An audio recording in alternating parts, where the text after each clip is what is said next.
ምዕራፍ 8 በዚያን ዘመን የካህናቱን አጥንትና የነቢያቱን አጥንት የኢየሩሳሌምንም ሰዎች አጥንት ከመቃብራቸው ያወጣሉ። በወደዷቸውና ባመለኳቸው በተከተሏቸውና በፈለጓቸው በሰገዱላቸውም በፀሐይና በጨረቃ በሰማይም ሰራዊት ሁሉ ፊት ይዘረጓቸዋል። አያከማቿቸውም፣ አይቀብሯቸውም። በምድርም ፊት ላይ እንደ ጉድፍ ይሆናሉ። እኔም ባሳደድኳቸው ስፍራ ሁሉ የቀሩ ከዚህች ክፉ ወገን የተረፉ ቅሬታዎች ሁሉ ከሕይወት ይልቅ ሞትን ይመርጣሉ።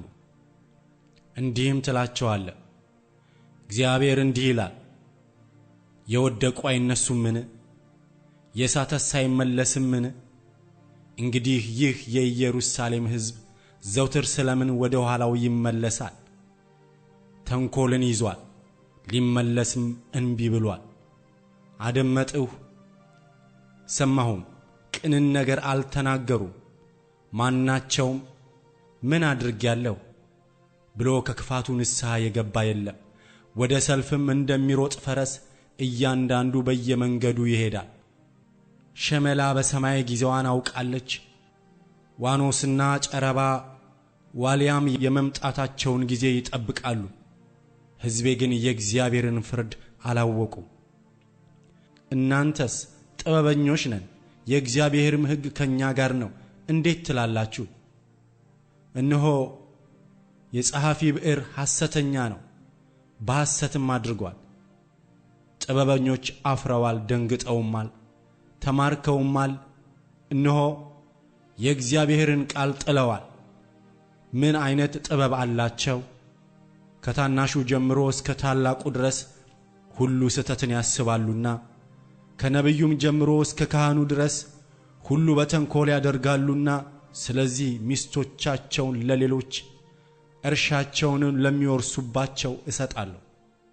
የሕዝቤንም ሴት ልጅ ስብራት በጥቂቱ ይፈውሳሉ። ሰላም ሳይሆን ሰላም ሰላም ይላሉ። አጸያፊ ነገርን ስለሰሩ አፍረዋልን? ምንም አላፈሩ፣ እፍረትንም አላወቁ። ስለዚህ ከሚወድቁ ጋር ይወድቃሉ፣ በጎበኘኋቸው ጊዜ ይዋረዳሉ ይላል እግዚአብሔር። ፈጽሜ ያጠፋቸዋለሁ ይላል እግዚአብሔር። በወይን ላይ ፍሬ፣ በበለስ ዛፍ ላይ በለስ አይሆንም፣ ቅጠልም ይረግፋል። የሚያልፍባቸውንም ሰጠኋቸው። ዝም ብለን ለምን እንቀመጣለን? እግዚአብሔርን ስለበደልን አምላካችን እግዚአብሔር አጥፍቶናልና የሐሞትንም ውሃ አጠጥቶናልና።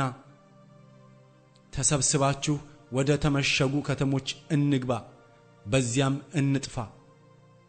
ሰላምን በተስፋ ተጠባበቅን፣ መልካምም አልተገኘም። መጠገንን በተስፋ ተጠባበቅን፣ እነሆም ድንጋጤ ሆነ። የፈረሶች ድምፅ ከዳን ተሰማ። ከአርበኞች ፈረሶች ማሽካካት የተነሳ ምድር ሁሉ ተንቀጠቀጠች። መጡም ምድሪቱንና በእርሷም ያለውን ሁሉ ከተማይቱንና የተቀመጡባትንም በሉ። እነሆ አስማት የማይከለክላቸውን እባቦችንና እፉኝቶችን እሰድባችኋለሁ፣ እነርሱም ይነድፏችኋል። ሐዘኔ የማይጽናና ነው፣ ልቤም በውስጤ ደክሟል። እነሆ እግዚአብሔር በጽዮን የለምን?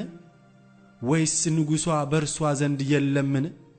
የሚል የወገኔ ሴት ልጅ ጩኸት ድምፅ ከሩቅ አገር ተሰማ። በተቀረጹ ምስሎቻቸውና በባዕድ ከንቱነትስ ያስቆጡኝ ስለምንድን ነው? መከሩ አልፏል፣ በጋው ሄዷል፣ እኛም አልዳንም። በሕዝቤ ሴት ልጅ ስብራት እኔ ተሰብሬአለሁ፣ ጠቁሬማለሁ፣ አድናቆትም ይዞኛል። በገለዓድ የሚቀባ መድኃኒት የለምን? ወይስ በዚያ ሐኪም የለምን? የወገኔ ሴት ልጅ ፈውስ ስለምን አልሆንም?